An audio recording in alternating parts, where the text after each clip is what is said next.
Welcome to the Hormone Hub, your go-to source for the conversations every woman in her 40s and 50s needs to have. I'm your host, Kylie Pinwill, your nutritionist helping you navigate your way through perimenopause, menopause and beyond so you can say goodbye to the endless fatigue, unexplained weight gain, hot flushes, PMS, mood changes and more that come on this hormonal roller coaster. If you missed the memo or think this is only for women of a certain age, ladies, it's time to think again. Now sit back, relax and enjoy the show. Don't forget to hit subscribe so you don't miss any of my latest episodes, which are released every week. Share it with your friends, your sweaty sisters. The more we talk, the more we help each other. Hello everyone and welcome back to today's episode of the Hormone Hub.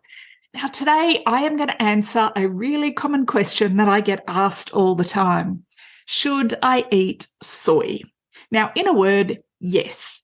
But also in a word, there's always a but when it comes to nutrition, it comes down to the quality of the soy that we're eating.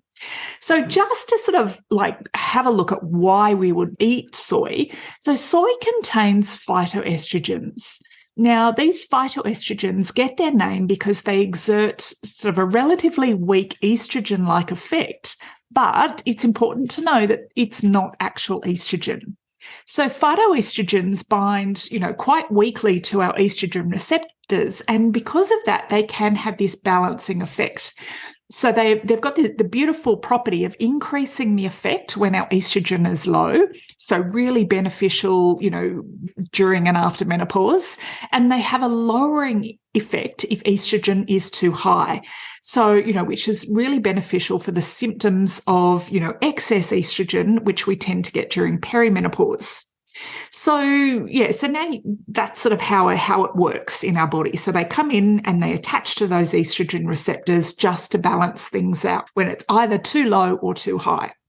Now, we find phytoestrogens in plant foods, essentially. So things like nuts, seeds, whole grains, legumes, and, in moderate amounts, they're healthy. They're really good for us.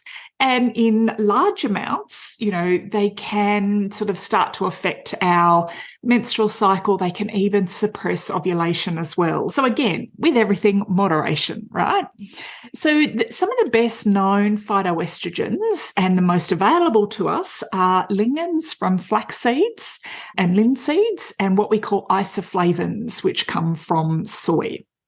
So they're the two sort of sources of phytoestrogens that we want to include in our diet on a daily basis if we can.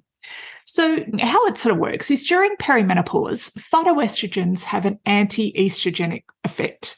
So they're blocking estradiol, which is a potentially harmful form of estrogen, and this is the form of estrogen that's linked to different hormonal cancers. So breast cancer, uterine cancer, cervical cancer, things like that. So phytoestrogens can also help prevent PMS. They can lighten our periods, if you've got really heavy periods, adenomyosis, things like that. And it has been also associated with a reduced risk of breast cancer. So then if we look at, post-menopause, our estrogen levels are naturally decreased. So this is where phytoestrogens can be, slightly pro-estrogenic because there's less estradiol there to block. Our body's naturally producing less estrogen. So what this does, they're sort of supplementing, if you like, our natural production of estrogen. So this can help, improve the occurrence of hot flushes. It can help decrease our body fat and increase lean muscle tissue because, excess that estrogen sitting in our fat stores, can cause us to store body fat. It can help decrease that risk of breast and endometrial cancer. And it can also help improve our insulin sensitivity, which again is linked to the way our body stores fat. This Hormone Hub episode is sponsored by our free Hormone Help Call. On the call, we'll give you some clarity around what's causing your symptoms and the 3 simple steps you can start using straight away. And if you're ready to take the next step and find out how we can help you, we can talk about that too. So if you're constantly feeling tired, struggling with weight gain, PMS, mood swings, bloating, not sleeping at night, cravings, anxiety, all the things, we're ready to help. If you're ready to ditch those sugar cravings, regain your energy and shift that stubborn weight, then let us help you balance your hormones, reset your metabolism and get your confidence back so you can live the life you're meant to. The link with the details to our hormone help call is in our show notes or over at kyliepinmore.com. So you can see the benefits there of including phytoestrogens, before menopause, so during perimenopause and also post-menopause as well. So when we're looking at phytoestrogenic foods, we're looking at, if we're looking at soy, and again, soy is one of those things, it's quite controversial. Do we soy or do we not soy? Now, as always, it comes down to the quality. So what we want to do is look at, non-modified, non-genetically modified soy. We want to go organic if we can. So we're looking at, soy milks, tofu, tempeh, edamame, green soybeans, roasted soy nuts. So that's the type of soy we want to include in our diet. What we want to avoid is processed soy. So this is where that dangerous sort of path is, because soy is often used as a filler in a lot of packaged and processed foods. And this is where I am about to slam all of the vegan meats and stuff like that. And this is where, you've got to get really savvy at reading the ingredients on any kind of packet that you pick up. If it's got soy in there and the soy is a filler, then it's a no. So, and this is what makes me really cross about a lot of these, vegan meats that are coming out, is it's just crap. Like it's just, any self-respecting vegan is actually going to be eating plant-based food. And if that's what you're eating, that's great. But to eat a processed soy-flavored hamburger, you're not doing yourself any favors. So, always get a bit savvy about reading the ingredients. So if it's a filler and it sounds like a science experiment, walk away. It is a science experiment.